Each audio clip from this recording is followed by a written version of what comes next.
Hello and welcome to this lecture. Now in this video I'm going to be discussing the direct relationship between our footwear and our foot health and how that relates to the rest of our bodies. Now before I begin this video, I am certainly not recommending throwing away all your footwear. That's not what this video is about, but it is going to provide some insight and some knowledge surrounding this direct relationship between our feet and how our footwear is affecting them.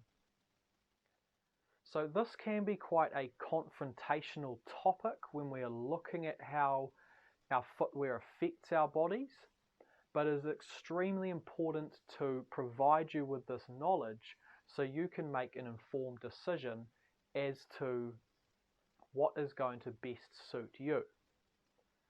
So let's get started, and I have written here a list of certain elements to look for when purchasing footwear. So the first one I want to address is the width of the toe box.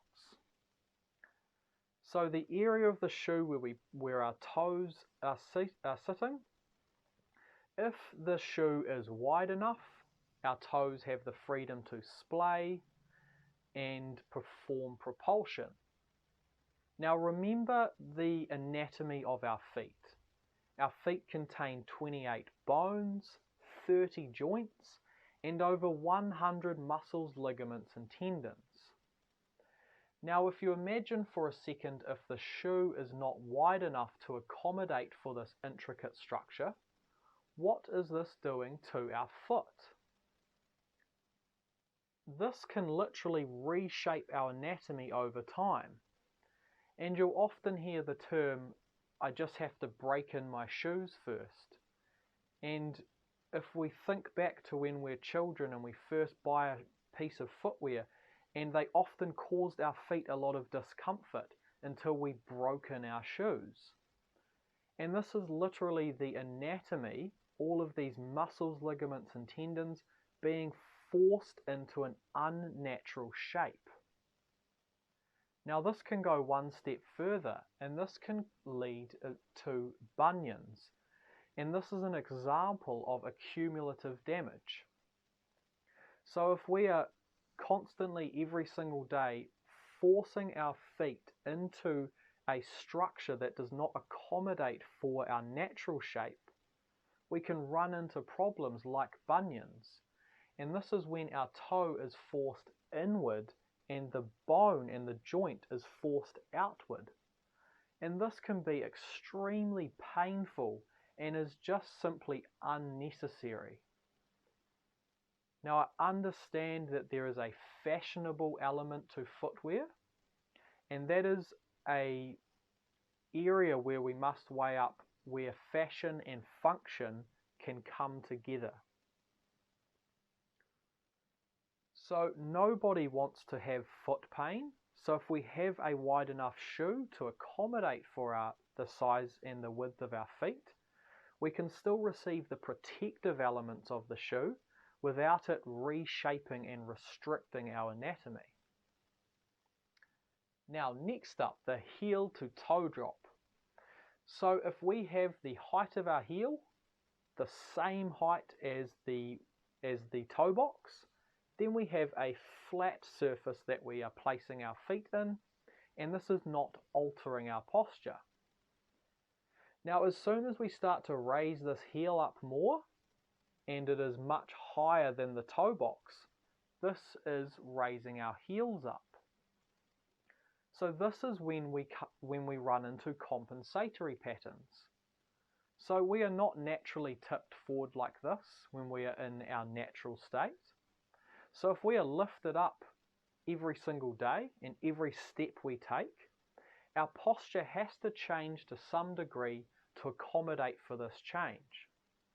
So as we are in a constant relationship with gravity, our body is trying to figure out the most efficient position to be in, and this is going to dictate our posture. So if we are tipped forward because of raised heels, this can cause unnecessary extra force on our knees, or in some cases you'll find the pelvis will tilt to a certain degree to accommodate, or even our neck will protrude forward, our shoulders may roll forward. You'll see a variety of compensatory patterns occurring in people because our heels are simply raised up off the ground. And every step we take, this is going to be altering our posture and our movement patterns. This can also lead to a shortening in our Achilles tendon. So if we are relying on this raised surface to perform the role that our Achilles tendon would naturally be performing as a shock absorber, as it lengthens and shortens, if this role is disengaged, this shortens and weakens our Achilles tendon to a certain degree. So if we are not in the footwear, we now have a weakened structure, and this is going to create a tightness in our calf muscles or in our hamstring muscles, which is pulling us down and creating a more rigid and less effective moving body. Now the next element to look for is a flexible sole. So if we have a flexible sole in our shoe, then our arch can work correctly and we can create this positive propulsion because our big toe can also flex, and all along with the rest of the anatomy of our foot. It can move with freedom, it can flex as it needs to. And this creates more mobility and more length in the overall foot. Now if we do not have this flexible sole and we have this rigid structure in our foot that is being restricted by a rigid sole, if our arch is not working correctly, this can lead to shin splints.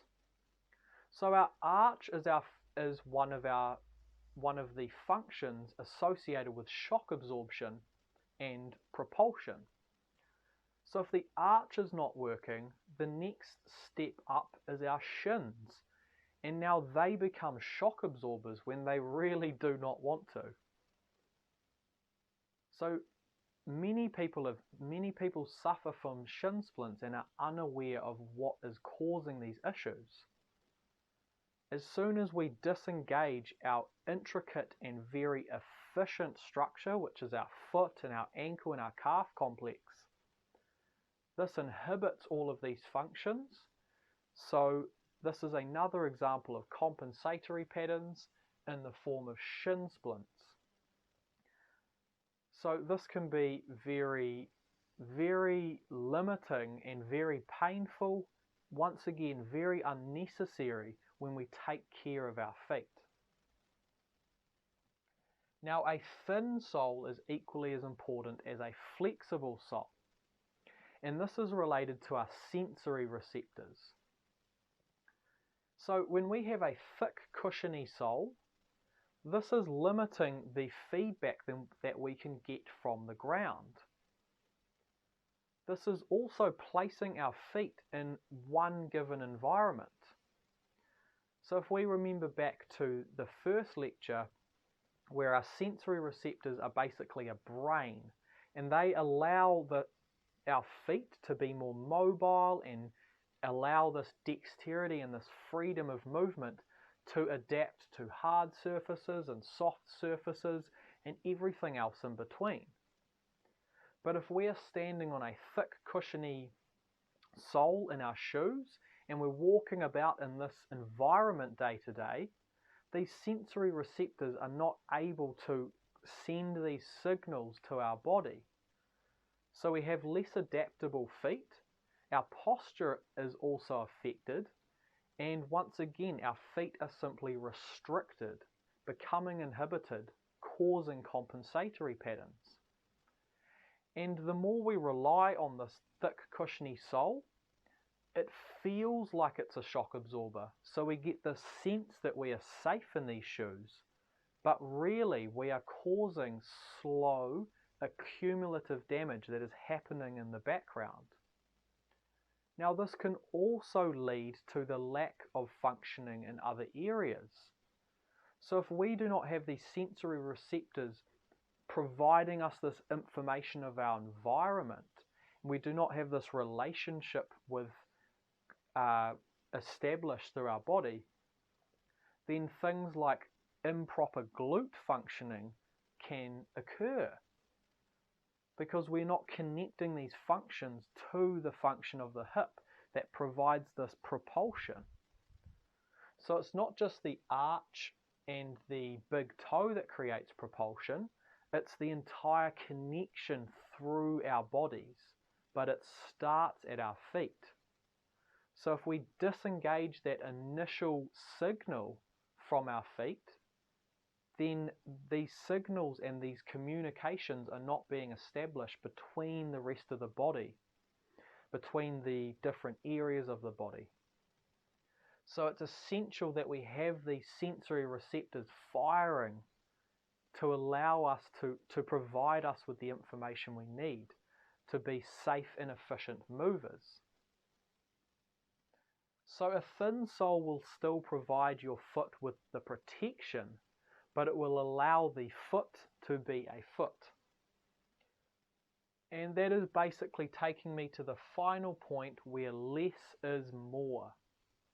The less we rely on shoes to perform the functions of our feet, the more adapted and strong we become. Now, this is where the problem lies. Most of us have lived in incorrect footwear our entire lives. So our bodies have accustomed and adapted the best they can through a series of compensatory patterns and basically doing the best they can. So if we wish to transition to footwear like this, it takes time in the rebuilding and the rewiring of the body. So in the next lecture, I will provide you with a bit more clarity and a safe and systematic approach to allowing this process of rebuilding and strengthening to occur so that you can safely transition into footwear that respects our anatomy and our physiology. And once your body has rebuilt and relearnt the resilience that it truly has, the movement capacity that it truly has, then you can safely move about in footwear like this. But like I said, it is a rebuilding process. To get back to the state, to our natural functioning state, we must apply time and patience and slowly, systematically go through the stages and rebuild our body so all of these functions can work correctly from feet right up to our head. So I'll see you in the next lecture. We'll discuss a bit of a plan to take you to that next step of rewiring your body. And like I said, do not throw out your footwear. Please keep your footwear for now. Keep using them as protection, and we will slowly rebuild that body and get you to where you want to be. So awesome work, and I'll see you in the next one. Cheers.